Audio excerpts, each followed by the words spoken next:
Bonjour, welcome to the newcomer and welcome back for the other. Let's go with chapter 8 of Prince of Thorns. So we sat on the tumbled stones of the Burgermeister's house and drank beer. The brothers drank deep and called out my name. Some had it Brother York, some had it Prince York, but all of them saw me with new eyes. Rick watched me, beer foam in his tumbled beer, the line of my sword across his neck. I could see him washing the oats, a slow ballet of possibilities working their way across his low forehead. I didn't wait for the word ransom to bubble to the surface. "He wants me dead, little Riggy," I said. "He sent Gumsty out to find proof I was dead, not to find me. He's got a new queen now." Rick gave a grin that had more skulls than grin in it, then belched mightily. "You run from a castle with gold and woman to ride with us? What idiot will do that?" I sipped my beer. It tasted sour, but that seemed right somehow. "An idiot who knows he won't win the war with the king's guard at his side," I said. "What war, York?" The Nuban sat close by. Not drinking, he always spoke slow and serious. "You want to bet the Count, Baron Kenneck?" "The war," I said, "all of it." Red Kent came over from the barrel, his helm brimming with ale. "Never happened," he said. He lifted the helm and half-drained it in 4 swallows. "So, you're Prince of Uncras, a copper-crown kingdom? Must be dozen with as good a claim on the high throne, each of them with their own army."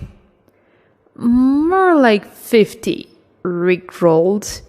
"Closer to 100, I said. "I've counted. 100 fragments of empire grinding away at each other in a never-ending cycle of little wars, feuds, skirmishes, kingdoms waxing, waning, waxing again, lifetimes spent in conflict and nothing changing. Mine to change, to end, to win." I finished my beer and got up to find Mackin. I didn't have to look far. I found him with the horses checking his stallion. "Fire jump." "What did you find?" I asked him. Mackin pursed his lips. "I found the pyre. About 200, all dead. They didn't light it, though. Probably scared off." He waved towards the west. "They came in on foot, up the marsh road and over the ridge yonder. Had about 20 archers in the thicket by the stream to pick up folks that tried to run." "How many men altogether?" I asked. "Probably 100, foot soldiers, most of them." He whined and ran a hand from forehead to chin. 2 days gone now, we're safe enough." I felt invisible thorns scratching at me, sharp hooks in my skin. "Come with me," I told him. Mackin followed me back to the steps and fallen pillars at the Burgermeister doors. The brothers had Michael staving in a second barrel. "What ho, Captain!" Burlo called out at Mackin, his voice still hoarse from Rick's strangling. A laugh went up at that, and I let it run its course. I felt the thorns again, sharp and deep.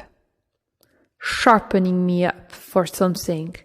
200 bodies in a heap, all dead. Captain, Macon tells me we're going to have company, I said.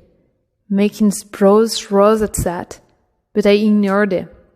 20 swords, rough men, bandits of the lowest order. Not the sort you'd like to meet, I told them. Heading along in our direction, waist down with loot. Rick got to his feet, all sudden, like his flail rattling at his hip. Loot? Slugs, I tell you, growing rich of the destruction of others. I showed them my smile. Well, my brother, we're going to have to show them the error of their ways. I want them dead. Every last one. And we'll do it without a scratch. I want tripits in the main streets. I want brothers hidden in the Grain Tower and the Blue Boar Tavern. I want Kent, Rowe, Liar, and the Nubbin here, behind these walls, to shoot them down when they come between tower and tavern. The Nubbin hefted with his crossbow, a monstrous feat of engineering worked in the old metal and embellished with the faces of strange gods. Ken tossed the dregs from his helm and set it on his head, ready with his longbow. Now they might come over the ridge instead, so Rick's going to take Michael and 6 others to hide in the tannery ruins. Anyone comes that way, let them past you. Then cut them. Macon will be our scout to give us warning. The good father here and you 5 there, you're going to stand with me to tempt them in. The brother needed no telling. Well, Jobe did, but Rick hauled him out of the beer quick enough, and he wasn't gentle about it. Loot! Rick shouted, the word in his face. Get digging, trip peeps, shit brains! They knew how to set up an ambush, those lads. No mistakes there. No one knew better how to fight in the ruins. Half the time they'd make the ruins themselves. Half the time they'd fight in somebody else. Burlow, Macon, I called them to me as the others set out their tasks. I don't need you to scoot, Macon, I said, keeping my voice low. I want you to go to the thicket by the stream. I want you to hide yourselves. Hide so a bastard could sit on you and still not know you were there. You hide down there and wait. You'll know what to do. Brother York, Macon said. He had a big frown on, and his eyes kept straying down the street to Old Gumsty praying before the burned-out church. What's this all about? You said you'd follow wherever I led, Macon, I answered. This is where it starts.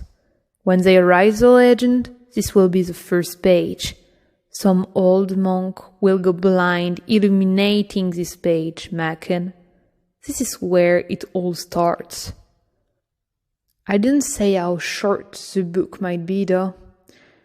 Macon did that bow of his, that's half a nod, and off he went, Fat Burlow hurrying behind. So, the brothers dug their traps, laid out their arrows, and hid themselves in what little of Norwood remained. I watched them, cursing their slowness, but holding my peace, and by only Father Gumst. My 5 picked men and I remained on show. All the rest, a touch over 24, lay lost in the ruins. Father Gums came to my side, still praying. I wonder how hard he'd pray if he knew what was really coming. I had an ache in my head now, like a hook inserted behind both eyes, tugging at me, the same ache that started up when the sight of old Gomsty made me think of going home. A familiar pain when I'd felt at many turns on the road. Oft time I'd let that pain lead me. But I felt tired of being a fish on the line. I beat back. I saw the first coot on the marsh road an hour later. Others came soon enough, riding up to join them. I made sure they'd seen the 7 of us standing on the Burgermeister step. "Company," I said, and pointed the riders out. "Should darn," Brother Elban spat on his boots. I'd chosen Elban because he didn't look like much, a grizzled old streak in his rusty chainmail. He had no hair and no teeth, but he had a bite on him. "There's no brigging, look at them ponies." He lips the word a bit, having no teeth and all. "You know, Elban, you might be right," I said, and I gave him a smile. "I'd say they looked more like house troops." "Lord have mercy," I heard old Gumsty murmur behind me. The scoots pulled back. Elban picked up his gear and started for the market field where the horses stood grazing. "Don't want to do that, old man," I said, softly. He turned and I could see the fear in his eyes. "You ain't gonna cut me down, is you, Jorce?" He couldn't say Jorg with any teeth. "I suppose it's a name you've got to put an edge on." "I won't cut you down," I said. I almost hit Elban. I wouldn't kill him without a good reason. "Where are you going to run to, Elban?" He pointed over the ridge. "That's the only clear way." "Get snarled up, elsewise, or worse, back in the marsh." "You don't want to go over the ridge, Elban," I said. "Trust me." And he did. Though maybe he trusted me because he didn't trust me, if you get my meaning. We stood and waited. We sighted the man columned on the marsh road first. Then, a moment later, the soldiers showed over the ridge. 2 dozen of them, house troops, carrying spears and shields, and above them the colours of Count Renar. The main column had maybe 3 score soldiers, and following on behind, in a raged line, well over 100 prisoners, yoked neck to neck. 6 carts blew up the rear. The covered one will be loaded with provision. The others held bodies, stacked like cordwood. "As Renar doesn't leave the dead and burnt, they don't take prisoners," I said. "I don't understand," Father Gum said. He'd gone past scared into stupid. I pointed to the trees. "Fool, we're on the edge of a swamp. There's no trees for miles in the peat bog. They want a good blaze, so they're bringing everyone back here to have a nice big bonfire." I had an explanation for Renard's actions, but as to my own, like Father Gum's, I wasn't sure I understood either.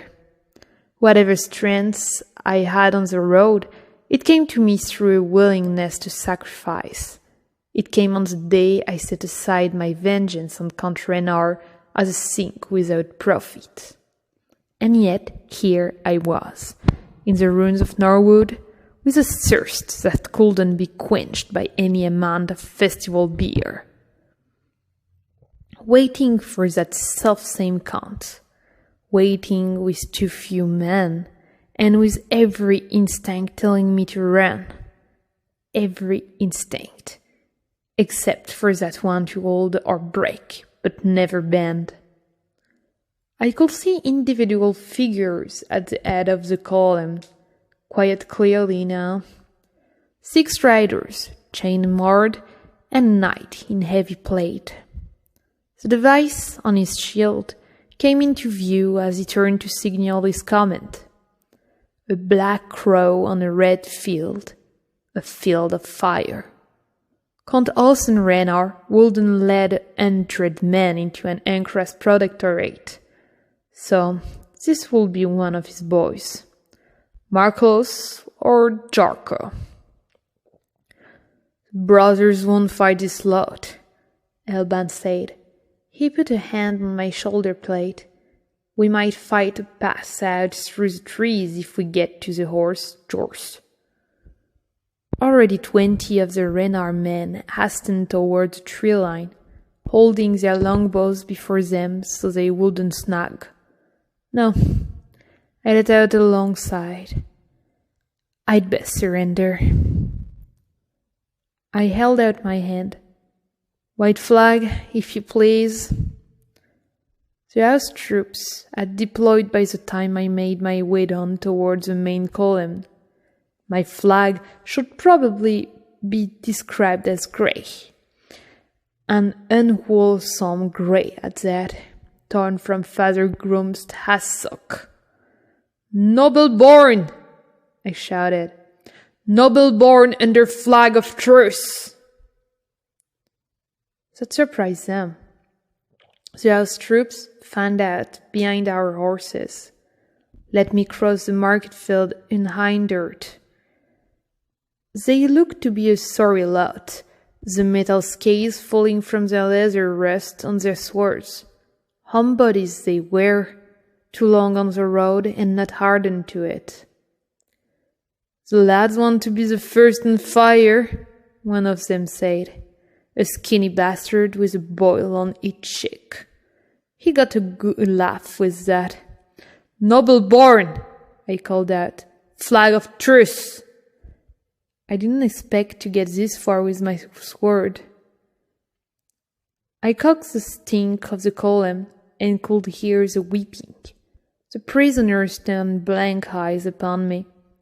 2 of Renar's riders came forward to intercept me. "Where'd you steal the armor, boy?" "Go fuck yourself," I said. I kept it pleasant. "Who've you got leading these shows then? Marclos?" They exchanged a look at that. A wandering edge knight probably wouldn't know one of the son of the ass Renar from the next. "It doesn't do to kill a noble prisoner without orders," I said. "Best let the Count Ling decide." Both riders dismounted, tall men, veterans by the look of them. They took my sword. The older one, dark-bearded, with a white scar under both eyes, found my knife. The cut had taken the top of his nose too. "You're a bit of an ugly mess, aren't you?" I asked. He found the knife in my boot as well. I had no plan. The pain in my head hadn't left any room for one. I'd ignored the wordless voice that had led me for so long, ignored it for the joy of being stubborn. And here I was, unarmed amongst too many foes, stupid and alone. I wondered if my brother William was watching me. I hoped my mother wasn't. I wondered if I was going to die, if they'd burn me, or leave me as a maimed thing for Father Gums to cart back to the tall castle. "Everyone has doubts," I said, as Scareface finished his search. "Even Jesus had his moment, and I ain't him." The man looked at me as if I were mad. Maybe I was, but I'd found my peace. The pain left me, and I saw things clear once again. They led me where Marclos sat on his horse, a monstrous stallion, 20 hands if he was one. He lifted his visor then and showed a pleasant face, a bit fat in the cheeks, quite jolly, really. Looks, of course, can be deceiving. "Who the hell are you?" he asked. He had a nice bit of plate on, acid etched with a silver inlay and burnished so it shone even in the dressiest of light. "I said, who the hell are you?" He got some red in his cheeks then, not so jolly. "You'll sing on the fire, boy, so you may as well tell me now." I leaned forward, as if to hear him. The bodyguards reached for me, but I did the old shake and twist. Even with me in armor, they were too slow. I used Marclos' foot as a step, where it stuck out from the stirrup, and got up alongside him in no time at all. He had a nice stiletto in a chasse, set handy in that saddle, so I had that out and stuck it in his eyes. Then we were off, the pair of us galloping out across the market field. How to steal a horse is the first thing you learn on the road. We bounced along with him hauling and shaking behind me. A couple of the Has-troop tried to bar the way, but I rode them down. They weren't going to get up again either. That stallion was fearsome big. The archer might have taken a shot or three, but they couldn't make sense of it from the distance. And we were headed